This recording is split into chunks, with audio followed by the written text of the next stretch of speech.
Nah ini kemudian, nah ini biasanya diidentikan dengan penyakit akut. Ya, akut itu suddenly, ya, perkembangannya sangat cepat. Gitu. Jadi itu dapat itu langsung pasien akan merasa sakit. Nah, ini juga seperti itu. Jadi durasinya itu tidak lama dari ketika dia mulai terpapar. Nah, tetapi ini hanya penjelasan kaden. Jadi mungkin jadi kenapa di situ saya tuliskan bahwa biasanya diidentikan sebagai penyakit akut, tetapi sebenarnya tidak ada kronisnya. Jadi kalau ada yang menyebutkan akut necrotizing ulcerative gingivitis, ya sebenarnya tidak ada kronis necrotizing ulcerative gingivitis. Jadi NOG itu ya akut, itu maksudnya itu. Karena tidak ada kondisi kronis ya. Terus dapat terjadi penurunan keparahan tanpa pengobatan. Jadi kalau dijamin itu sebenarnya akan menurun. Nah, tapi ke tahap akut dengan gejala yang ringan. Tapi kalau pasien dapat kambuh ya, jadi maksudnya rasa sakitnya, rasa histerinya itu bisa ini, tapi gejalanya tetap ada. Bukan gejala, tapi tampilan klinisnya tetap ada, tapi pasien nggak merasa sakit. Jadi gejalanya meringan, gejalanya meringan, demamnya mungkin menurun, terus kemudian rasa sakitnya mungkin tidak dirasakan lagi, tapi gambaran klinisnya tetap ada di situ. Ya, dapat kambuh pada pasien yang mengalami remisi penyakit. Jadi kalau misalnya pasien itu mendapatkan penyakit yang ada di dalam tubuhnya itu meningkat, ya, berparah, itu bisa ini meningkat lagi kondisi di dalam gingivitis. Kemudian kerusakan dapat pula kejadian perlekatan periodontal yang melibatkan kerusakan tulang, maksudnya itu bukan kerusakan ulang ya. Kerusakan tulang, yaitu necrotizing ulcerative periodontitis. Jadi kalau dijamin, memang dia itu. Tapi kalau itu jangan dulu aja.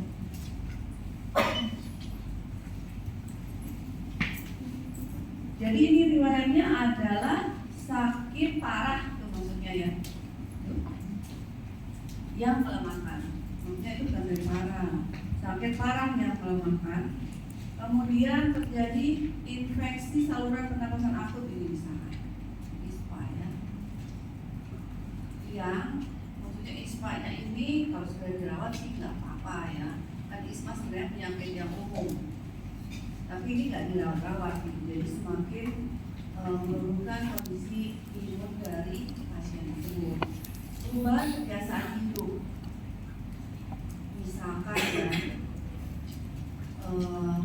lagi sama sih, ya udah nanti aja. Perubahan kebiasaan hidup itu misalkan menjadi ke arah yang tidak lebih baik gitu, ke arah yang negatif gitu. Kerja lembur, jadi ini misalkan kerja lembur tanpa istirahat yang cukup. Pernah nggak ada kayak gitu? Kira-kira semacam apa ya? Masker 6 4. Kira-kira 2 tahun yang lalu kan kerja lembur tanpa istirahat gitu ya, stres psikologis ya.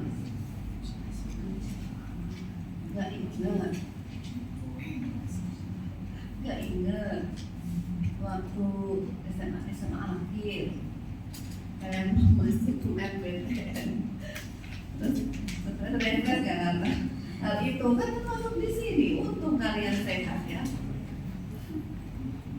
Ya, nutrisi yang buruk, karena biasanya kondisi orang tuberkulus ya, penggunaan ini, kalau yang tuberkulus ini ya, penggunaan rokok dan tembakau. Nah ini ada pasien pernah kemarin ke RSPM dengan kondisi NUK ini, tapi dia tidak menyadari kalau itu adalah karena kebiasaan merokok ditambah kondisi sistemiknya yang menurun karena stres. Jadi dia stres, merokok. Ya, stres psikologis. Jadi orang yang dalam kondisi stres ya, banyak pikiran, sehingga dia tidak, sehingga entah kenapa ya, stres itu memicu kortisol ya, yang namanya kortisol. kortisol. Nah, kortisol itu yang itu mediator inflamasi gitu, antara lain PGE2 itu yang nanti memicu kerusakan dari kolagen itu, ya. Jadi itu bersinambungan. Kemudian tanda-tanda oralnya apa nih? Cekungan seperti kawah yang menonjol di puncak papir di bagian bawah. Ya, jadi papir itu kan harusnya apa? Lancip kan? Lancip seperti pedang. Tapi pada nok ini dia cekung gitu.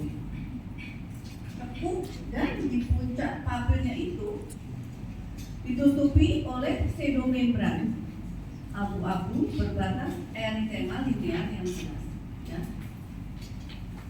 Pseudomembran. Jadi itu deposit lunak pseudomembran itu, ya.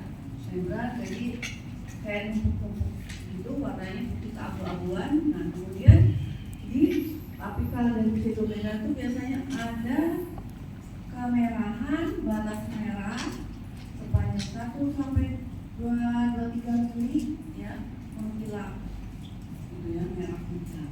Itu seperti hitam, makanya disebut erythema linear ini.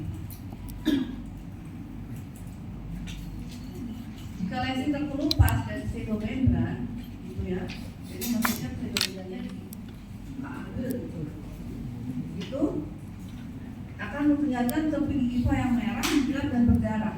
Jadi karena nekrosis, jadi di situ luka-luka di bawah pseudomembran itu limfanya luka, jadi tidak lagi itu, ya, udah rusak karena nekrosis, dia berbentuk cekung di bawah pseudomembran itu dia luka, jadi banyak titik-titik perdarahan, sangat sakit.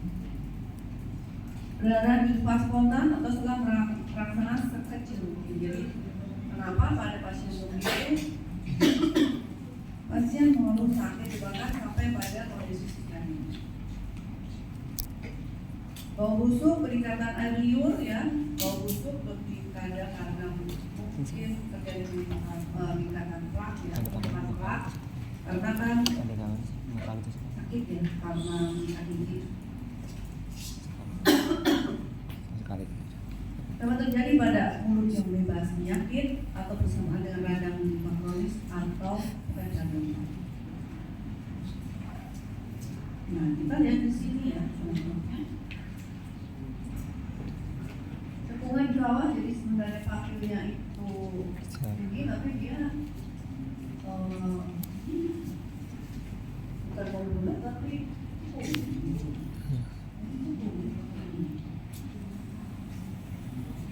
juga papir nggak ada, gitu, ya.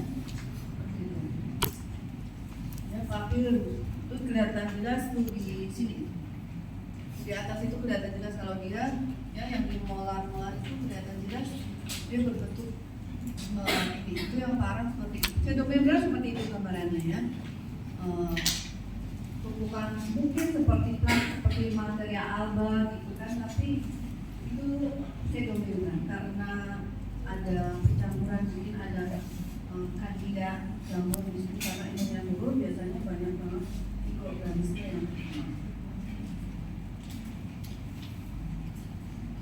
ya, kalau nuk itu sudah pseudomembran papirnya oke, ya, perhatikan, ya, perhatikan bahwa pada nuk apa tadi sama. Oke, sama satu papirnya hipertadi.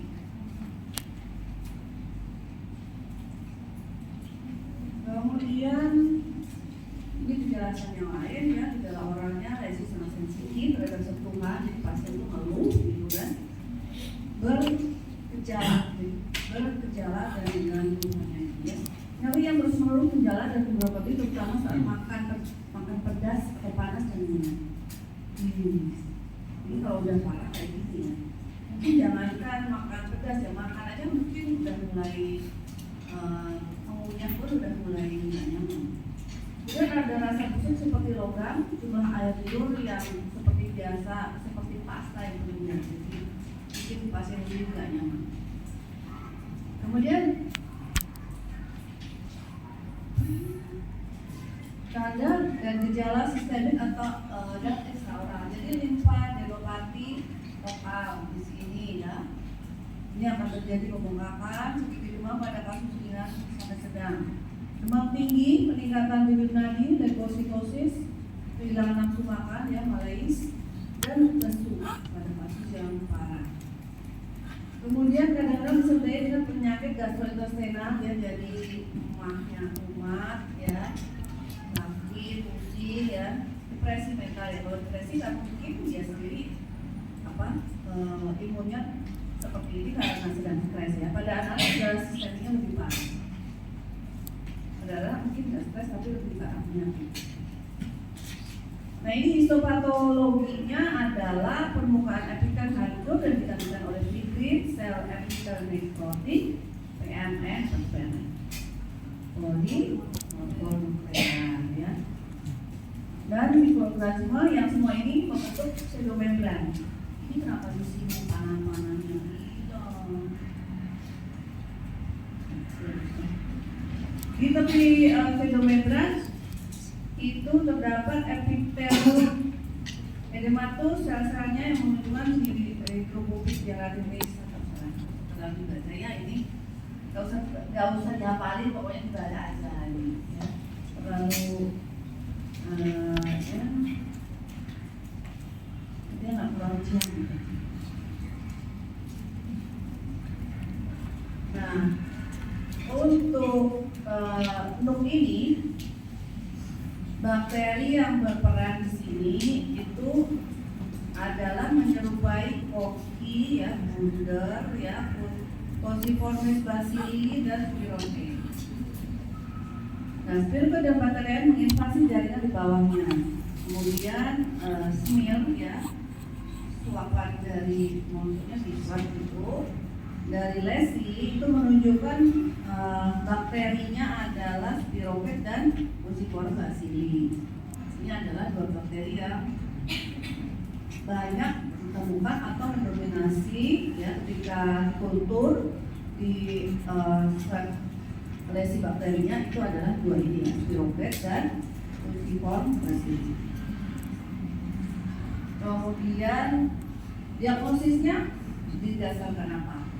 Didasarkan pada nyeri limfa, ulcerasi dan perdarahan. Kemudian juga selain dari gambaran ini dan ini ya anamnesis tentunya ya. Ini anamnesis ya, ulcerasinya bagaimana, perdarahannya gimana, studi bakteri ya diguna untuk diagnosis dari dok dan infeksi spesifik rongga mulut yang lainnya. Ini preferensial diagnosisnya sedang naik ya, yang sebelah itu. Tapi saya tidak akan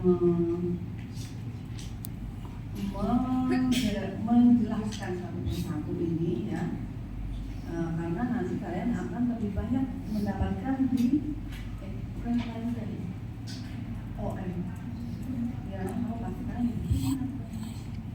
terus tahu mengaku soal ini ya, aku tidak kan look ya. Oh iya kemarin juga, jadi ini melengkapi ya. Maksudnya yang udah kemarin tuh harus tahu ada yang berbeda kan? Lupa dong, filenya udah ditutup benar soalnya. One habis OM kan? Ada nggak dong? Ada. Ada kan? Berbeda kan? Berbeda atau sedikit berbeda atau berbeda sama sekali? Lupa.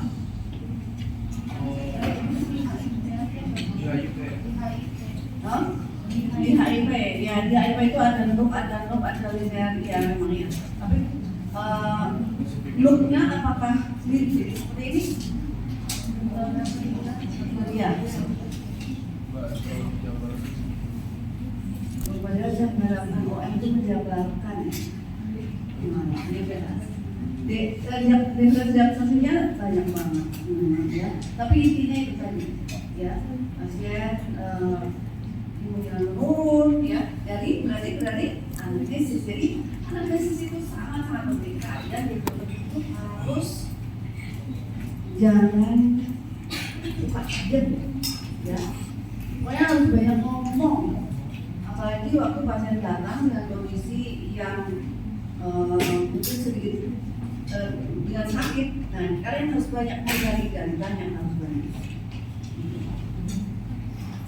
Apalagi OM itu banyak banget yang anamnesisnya harus banyak karena penyakitnya ya belum aja DD-nya segitu, DD-nya itu yang dari medio tahu ya, karena saya kopi kan dari Marangi, kopi dari bahasa itu. Saya rasa OM akan lebih banyak hubungan lagi. Jadi analisis sangat penting. Dari mana kita tahu pasien tidak bakalan ngomong kan kalau ya dokter saya sedang suka. Jadi dokter yang menggali sedang apa.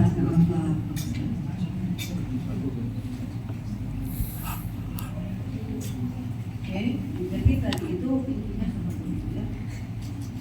Kemudian di sini ada etiologi.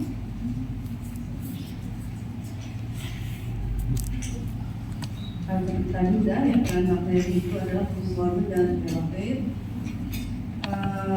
Faktor bersosial lokal adalah meningitis, luka pada limpa dan merokok. Yang merokok itu bisa memperparah. Meningitis juga ternyata bisa memperparah dari kondisinya itu. Meningitis akan memperparah lumutnya itu. Di sini peran respon imun dari host ya. Tadi kita sudah tahu ya bahwa kalau kondisinya itu yaitu stres, kemudian depresi ya, kelelahan, kebiasaan buruk, misalnya minum alkohol, penggunaan obat-obatan terlarang, merokok yang berlebihan ya, lebih dari 10 ya itu itulah biasanya bisa menjadi faktor yang berperan dengannya.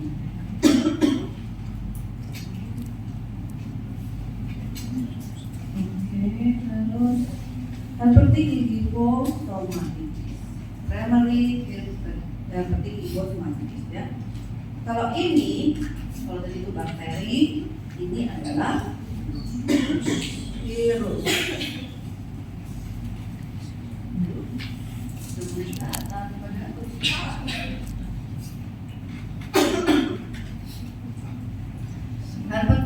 Herpes simplex virus.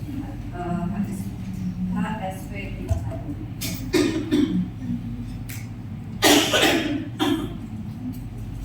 Seperti hipotraumatis ini bisa terjadi pada semua usia. Ya, bayi, anak-anak, remaja dan dewasa. Tapi pertamanya dia asimptomatik, dia nggak bergejala. Asimptomatik itu tidak bergejala. Tidak ada rasa sensasi apa-apa, cuma berdua. Manifestasi sekundernya adalah dipicu oleh cahaya matahari, trauma, demam, dan stres. Jadi orang-orang tertentu itu tidak kuat terhadap cahaya matahari, kemudian terhadap trauma, demam, dan stres. Kemudian dapat berupa herpes labialis, herpes simptomatis, herpes genital, ulang herpes, dan herpes encephalitis. Kemudian ininya, lesi-lesinya itu bisa terdapat pada paru, terus pada gingiva, pada mukosa pipi, ya, atau di bibir. Bisa juga akibat perawatan dental yang menyebabkan trauma atau mensimuli jeruk lantai dan gangga yang menetrasi daerah tersebut ya. Tapi ini tuh biasanya dari sejak terpapar itu sakitnya itu biasanya nggak langsung. Jadi ketika resi itu ada nggak langsung terasa sakit gitu ya. Itu sekitar 2 atau 4 hari dari terpaparnya itu baru berasa sakit. artikelnya khas didapat menjadi biasa. Jadi biasanya itu di sini banyak kalau kalian tahu stomatia ini kan stomatitis ya. Jadi banyak stomatitis pada area-area bibir, mukosa, ya lidah, ya pada gingiva, ya ini pada palatum ya. Nah itu adalah ciri khasnya. Jadi itu ciri khasnya. Jadi kita mungkin bisa dapat langsung melakukan diagnosis.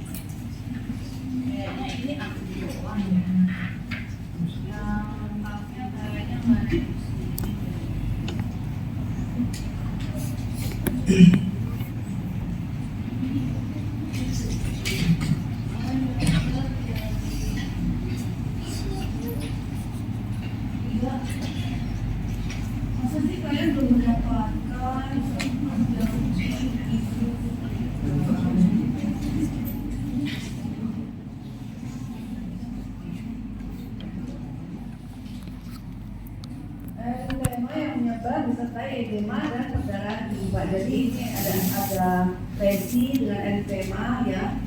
Disestesnya adalah vesikel bulat berwarna abu-abu dan terpisah-pisah. Jadi kayak stomatitis. Namanya juga stomatitis gitu. Jadi ini benar-benar seperti sariawan ya, seperti stomatitis gitu. Tetapi di sini kalau stomatitis itu kan stomatitis biasa ya, stomatitis aptos ya, aptostomatitis itu bisa karena trauma gigit ya kan. Nah seperti itu. Tapi kalau ini itu karena virus. Jadi dengan gambaran yang sama, tetapi kita lihat bahwa distribusinya bisa kemana-mana. Dan ketika dilakukan pemeriksaan harus menunjukkan kalau ini memang ada infeksi oleh virus. Nah, jadi bundar-bundar itu nanti dalam waktu mungkin 24 jam itu akan luntur, tinggal buka ya. Dulunya kan bundar-bundar gitu, vesikel bulat, habis itu luntur, terbuka. Nah, saat itu membentuk ulcer kecil-kecil gitu, warna merah dengan sentra kuning atau abu-abu. Jadi seperti sini ya. Perjalanan penyakit cukup lama ya, 7 sampai 10 hari. Kemudian eritema itu ada selama berapa hari setelah lesi ulcerasi tubuh. Jadi ya seperti sariawan kan biasanya walaupun sudah sembuh masih ada, sudah tertutup ya lesinya, tapi kan masih terlihat. Intinya kalau di sini adalah ini apa namanya, banyak dan pada mukosa, tersebar pada mukosa pada banyak tempat gitu. Lesinya kecil-kecil gitu.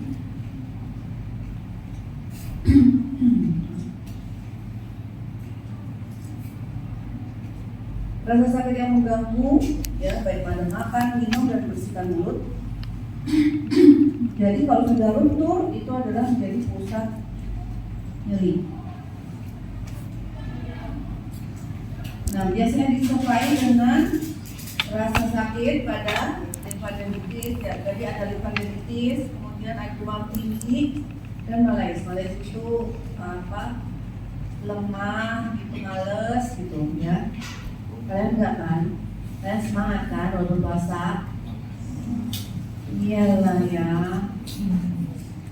Terus dosennya semangat, apalagi ya.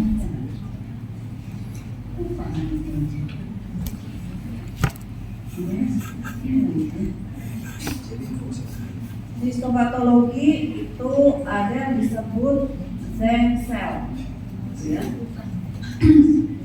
Tapi itu kalau dilakukan kultur, maka kita akan melindungi virus menarget sel epitel yang disebut zen cell. Sel yang terinfeksi bergabung bentuk multinuklear sel dan edema ultraseluler yang kemudian terjadi pembentukan vesikel intraepitel yang runtuh dan membentuk respon inflamasi sekunder. Nah, itu sendiri ya. Intinya bahwa kondisi yang penting adalah kalian tahu kondisi kritisnya seperti apa ya. Banyak lesi pada mukosa, tidur dan sebagainya. Dan lesinya itu bulat-bulat yang ketika runtuh dia akan menjadi eritema dengan dalamnya berwarna kuning atau abu-abu ya. Dan disebabkan oleh virus. Apa tadi virusnya? Iya. Kita ambil yang penting saja. Sekarang perikoronitis, ya, lagi kan? Perikoronitis, ya, adalah inflamasi pipa pada lakukan gigi yang tidak erupsi sempurna.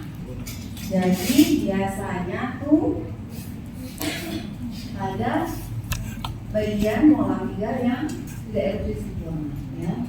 Paling sering pada area molar yang berubah. Dapat juga itu dalam akut dan kronis, ya. Ya, ada yang mengalami ya. Saya sampai 20 ya, 20 ya. 20 ya. Nah, udah ada yang tidak masuk. Kelas 2 ya, berarti harus kabar dewasa. Dewasa dalam berprioritasasi. Jadi di sini ada namanya open forum. Open forum adalah ruang antara mahkota gigi dan gigi praktek. Open forum itu adalah ruangnya, ya, ruang antara mahkota M-nya, mungkin yang miring ya atau embedded ya, masih dia itu mau keluar tapi dihalang-halangin sama gigi ujungnya, ya kan gitu. Karena apa? Karena sudah kebanyakan makan roti sehingga rahangnya sudah bergerak, rahangnya tidak tumbuh lagi. Gitu. Harusnya dia itu jatahnya 8 kan? 8 tambah 8 16 harusnya bawah. Tetapi karena keseringan makan yang lembut tidak terpicu tidak terangsang untuk tumbuh rahangnya, sehingga ya itu ya tidak bisa muncul. Saya juga yang salah. Yaitu ya area itu adalah area yang ideal untuk akumulasi sisa makanan. Jadi kalau misalnya kalian makan di sebelah situ kan ya, nah ada aja plak yang masuk di dalam ruang itu, ya di dalam overflow itu. Nah membersihkan darah situ yang plak yang masuk di situ kan ya agak susah kan memang membersihkan daerah itu, dia terjadi peradangan. Kemudian terjadi peradangan, terus kemudian digigit mungkin digigit terjadi inflamasi itu. Traumanya itu merupakan inflamasi. Jadi kadang-kadang pasiennya merasa sakit di sini, disebabkan inflamasi dan terinfeksi. Hingga mungkin terjadi ulcerasi di situ ya. Ya, trauma, oklusi dan benda asing yang terjebak. Ya, atau ada degis masuk apa bisa? Tahu? Lagi? Kurang lembut ya kan? Malah bicara makanan. Oke lah ya, mungkin ada yang masuk di situ. Ya. Habis itu kan susah untuk membersihkan itu. Tapi kalau diirigasi gitu kan bisa keluar, itu kan susah gitu ya. Ada AC yang terjebak di antara tisu kartu tadi ya. Oh di sini popcorn, ya Allah, kacang, lemahan kacang.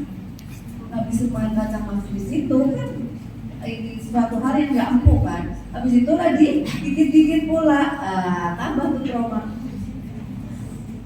Ya, jadilah pasien yang merasa sakit, aduh sakit, gitu.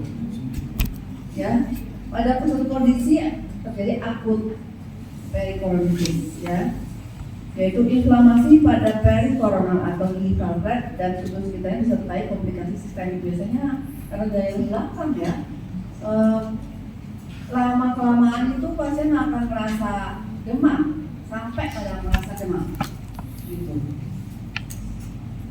Keadaan inflamasi dan sudah memperbesar flek, mengganggu penutupan rahang. Jadi penutupan rahang itu kalian kenal titrismus, ya.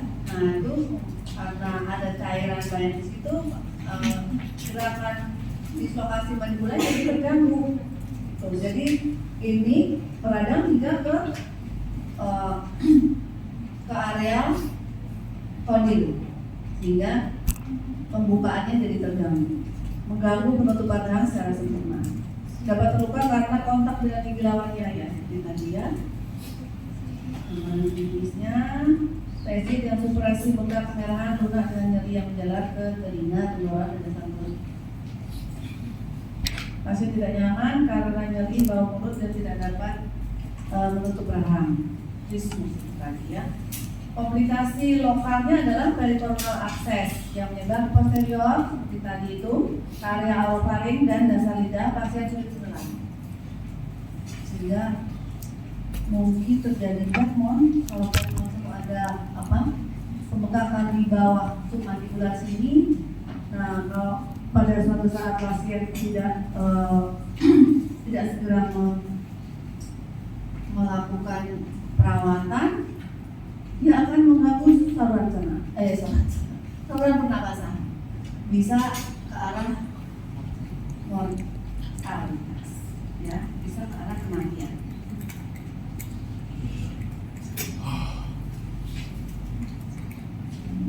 Ada tuh, kalau kalian mengikuti dokter siapa ya, jadi apa sih yang dokter Instagramnya dokter LS yang suka itu lihat ketika dia di ruang pasiensi apa. Nah itu salah satunya itu ada pasien yang datang tuh istrinya gitu, ya itu sama suaminya malah makanya dia bilang ini malah sih nggak pernah ini kan, pakai tudung, tapi ibunya tuh udah gitu.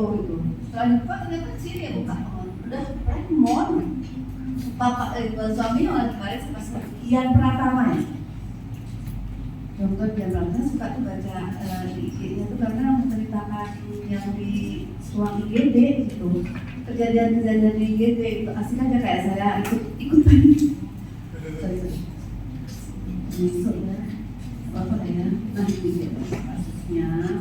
Nah, kalau sudah yang paling sana itu biasanya pasien itu akan bergigit-gigit terus. Tapi biasanya, ya, karena kadang-kadang gigi atas itu juga mungkin tidak tumbuh sehingga ada open.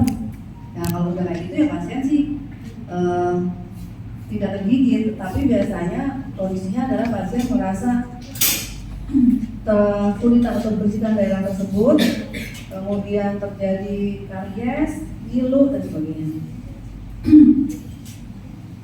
Kalau yang tengah itu udah ada kemerahan, ya, di situ kemungkinan ada trauma dengan antagonisnya. Untuk yang akut ini ada pertanyaan?